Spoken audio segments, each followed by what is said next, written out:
Bonjour et bienvenue dans une nouvelle vidéo d'analyse, review et théorie, avec aujourd'hui le chapitre 1113 de One Piece. Comme toujours, générique, et on analyse toute cette merde.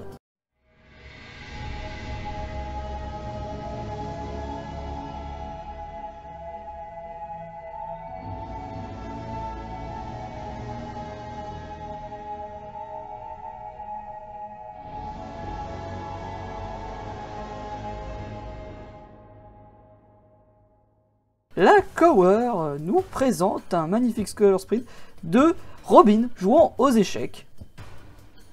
Mais attention, ce ne sont pas de simples pièces d'échecs. Non, il s'agit de l'équipage au chapeau de paille avec une armée de choppers. Et puisque Robin manipule Luffy en Gear Fight, ça veut dire que Robin est plus forte que le Gear Fight. C'est une préparation paiement qui nous sera mise dans le futur. Et aussi, Nami et la reine. Puis bon, il y a un parallèle avec Zoro et Sanji qui sont tous les deux cavaliers, etc., etc. Enfin voilà, rien de bien moins intéressant à dire de plus pour le moment du mois. Mais c'est quand même assez fou de voir que Brook est un curé. En tout cas, voilà tout ce qu'on peut dire pour la Cower. Le chapitre s'ouvre sur le Punk Record où nous avons une révélation. Le café de Vegapunk ne va pas vraiment refroidir. Mais au-delà de ça, un élément plus important, nous voyons le crâne de Vegapunk dans l'eau. Donc nous voyons ce qu'est littéralement le Punk Record. Hein. Et bah fallait bien qu'il mette quelque part sa tête, alors je trouve pas ça très étonnant. Hein. Ça coulait de source qu'à un moment il y avait son gros crâne quelque part dans une cube. Ça semblait logique. Surtout qu'en plus dans le tome 108, lors d'un SBS, on voit le crâne de Vegapunk dessiné dans une piscine et c'est drôle. Enfin bref, la tension monte car Mars est sur le point d'écraser le pauvre escargophone qui met tous les enjeux, wink wink. Mais de toute façon, nous revenons sur le village de Siro où, encore une fois, en fait, on va revenir sur plusieurs pôles de personnes, donc il n'y a pas vraiment de grosses choses intéressantes à dire à part que bah, c'est des gens quoi, enfin... J'ai pas envie d'extrapoler les trucs, et oui, c'est juste, bah voilà, on est à Siro, on est au Cap des Jumeaux, on a Baltimore, etc., etc., donc... Enfin, c'est pas très intéressant, soit, j'ai envie de dire... Enfin, si, c'est intéressant, parce que c'est le monde, mais c'est surtout ça que ça permet de montrer, c'est pas forcément d'autres choses, en tout cas, pas à mon sens. Non, ce qui est important, c'est que l'escargophone triangulaire était un leurre. Mars s'est fait avoir. Et Vegapunk est prêt à révéler ce qu'il avait à révéler. Et donc tout le monde, dans le monde, en plus du spectateur, parce que bah, d'une certaine manière, ça permet d'avoir un écho, c'est-à-dire que nous, on est un peu comme la populace dans One Piece.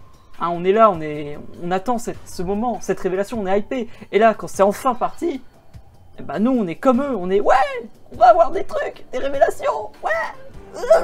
Ce qui permet de mettre le lecteur à la place d'un spectateur. Mars informe le guet-apens, enfin le guet-apens, plutôt la stratégie de Vegapunk du leurre à ses confrères connards, et bon ben il se chie quand même un peu dessus, hein. Ohara. Voilà, juste Ohara. Sanji, toujours dans son défi de pédophile, de vaillant cheval. Non mais allez, attendez, là par contre il faut juste faire la parenthèse, c'est vrai. Ok, Bonnie est très mineure, hein, puisqu'elle a 10 ou 12 ans de mémoire, je ne sais plus. Et oui, ok, Sanji est en mode demoiselle en détresse, machin, blablabla. Mais Sanji a toujours été égalitaire sur son côté, comment dire, son côté prince, enfin vous voyez, gentleman. C'est-à-dire que, peu importe l'âge, une femme reste une femme et il faut lui venir en aide. Bon, les moches, c'est une exception, mais voilà, une femme reste une femme. Et encore une fois, Bonnie est dans un corps d'adulte. Et lui n'est pas au courant que c'est une gamine. Voilà. Donc, voilà pour sa défense. Dans tous les cas, grâce à cela, ça nous permet d'avoir un magnifique punch dans la gueule de Ninjurso, qui est assez beau à voir, jusqu'au sang. Il crache jusqu'au sang. Et ce qui est assez drôle, c'est que Franky est prêt à défendre Bonnie, mais que Sanji, enfin c'est un énorme concours de beats, mais de toute façon après il se fait crocouner, croquer par Ninjurso, et c'est rigolo parce que du coup il n'y a que sa tête qui se transforme, donc on a un mec centaure cheval avec une tête de cheval, mais un plastron d'homme, mais avec le reste du corps du cheval. Et je trouve ça très marrant. Oui, il en faut peu pour me faire rire. Et pendant ce moment de comment dire, de grande tension, de combat avec Sanji, les deux géants là de Enies Lobby et Bonnie et Ninjurso, eh bien Vegapunk commence à admettre qu'il a commis des choses pas ouf. Ah oui, et puis il y a aussi Atlas qui est là pour récupérer le corps sans vie de Vegapunk. C'était là, bien entendu. Et Bonnie nous offre un autre aspect de son pouvoir. Un futur à la géante, mesdames, mesdemoiselles et messieurs. Et oui, Bonnie est devenue géante. Donc, la vanne comme quoi elle écrasait l'autre connard, c'est pas si déconnant, merde, hein.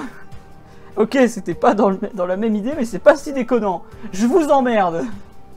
Et nous avons aussi une confirmation que Vegapunk est un fan de Jigsaw, puisque comme lui, sa cassette, son enregistrement, est confirmé comme étant mis en ligne une fois que son cœur s'arrête. Alors je crois que ça avait déjà été dit, mais en tout cas là c'est reconfirmé du moins.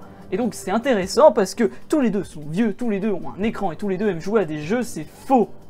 Mais vu que j'aime Saw, ça fait plaisir de placer ça là. Ce qui choque le monde d'ailleurs, hein, vu que il est mort. Mais on a aussi une confirmation du Mads. Et oui, il cherche bien entendu à recréer une nouvelle alliance, comme c'était expliqué dans la petite histoire. Et bah là, c'est bien entendu encore une fois confirmé. Donc on a vraiment juste des choses qui se confirment un peu, et c'est pas, voilà, c'est pas très intéressant de dire oui, voilà, il y a César avec... ça sert à rien, en fait là ça sert juste à confirmer quelque chose qu'on savait déjà, mais c'est quand même intéressant parce que ça montre bien que ces petites histoires de merde, elles sont importantes. Et puis c'est rigolo parce que Morgan, s'il est là à nous faire « Oh, c'est marrant, les médias, ils vont être remplacés par la télé, enfin les médias des journaux vont être remplacés par la télé, oh là là !» Eh oui Morgan, il va falloir créer BFM TV, hein, touche pas à mon poste avec Morgan, moi je veux. Hein, c'est un autre style d'oiseau que Cyril Hanouna, mais moi je veux. Merde. De son côté, notre cher bœuf araignée arrive et voit Nico Robin. Alors, fait assez marrant, là on a un mec qui a un bœuf araignée. Alors, il est bœuf araignée, hein, bien entendu, parce que c'est un bœuf araignée, mais il est bœuf araignée parce que il a des pattes d'araignée, enfin un corps d'araignée, et il a sur sa tête des cornes. Ça vous rappelle pas quelqu'un qui a déjà affronté Nico Robin? Alors, je suis pas en train de dire foreshadowing, préparation paiement, Oda génie, ça je m'en branle. C'est juste que je trouve que c'est très cocasse. Juste, c'est tout. Et puis les deux sont aussi très grands, mais voilà, c'est juste je trouve ça drôle. Je suis pas en train d'être là à faire... Non, c'est pas le... Non, c'est pas l'idée. Ce n'est pas l'idée, d'accord, vous calmez. Dans tous les cas, on a un combat qui est assez sympa, sur cette petite planche, avec tout l'équipage de Chapeau de Paille, qui combat notre cher Saturne. Juste avant que Vegapunk ne révèle quelque chose qu'il doit révéler, York se chie un peu dessus parce que... Enfin... Elle a chié dans la colle, hein, clairement. Hein, il faut oser dire les choses, elle a chié dans la colle. Hein, c'est un fait. Et puis Mars, il y a trop d'êtres vivants sur l'île, donc il n'arrive pas à détecter le petit escargophone de merde en milieu de tout, parce que oui, il ressent les voix des choses, un peu comme le chi dans Chima, comme l'âme dans Soul Eater, la soupe aux choux dans la soupe aux choux, vous voyez, son pouvoir ne marche pas parce qu'il y a trop d'êtres vivants. Et c'est là qu'il suggère de faire péter le labo, mais non. Parce que, justement, c'est là que Vegapunk a été intelligent dans son plan, c'est que, justement, détruire le laboratoire, ça détruit aussi, comme le font bien remarquer les autres doyens, ça détruit le Mother Flame. Et sans Mother Flame, ils sont pas non plus sans défense, quoi, mais je veux dire, c'est quand même con. C'est quand même très con. Ce serait dommage, de leur point de vue. Hein, du point de vue des lecteurs ou des protagonistes de l'histoire, ce serait pas dommage, mais ce serait dommage pour eux, donc au moins ils sont pas totalement débiles. Dans tous les cas, Vegapunk nous balance, sans créer de gare, de manière des plus normales, que le monde va être englouti sous l'océan.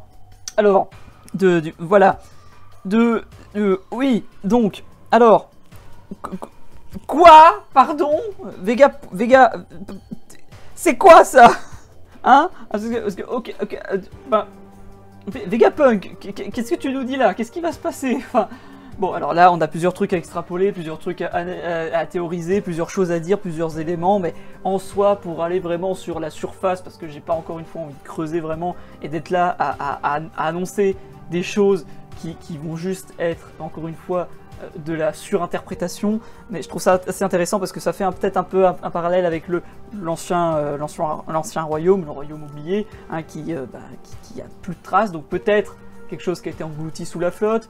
On peut imaginer qu'il y a eu une espèce de montée des eaux, parce que comme quand ils ont utilisé le Mother Flame, ben, ça a monté un peu le niveau de l'eau dans certains pays. Donc peut-être qu'il y avait une arme antique qui a été utilisée aux mêmes fins et que Mother Flame ait l'idée de recréer une arme antique pour pouvoir... Enfin, peut-être, voilà, il y a cette idée-là, peut-être. Hein.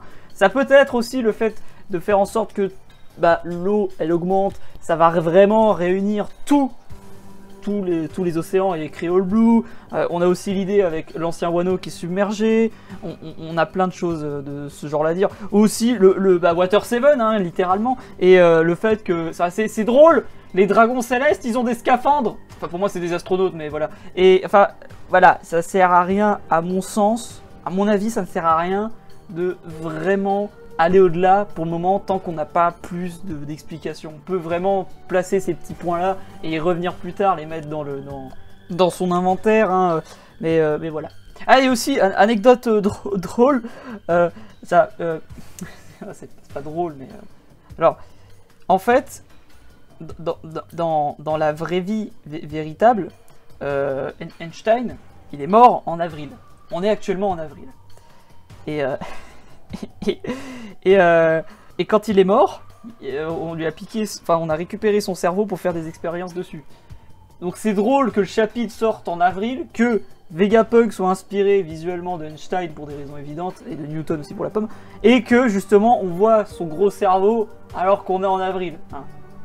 Et que, enfin, on est bientôt plus en avril. Donc je trouve ça assez cocasse. Moi ça me fait marrer en tout cas.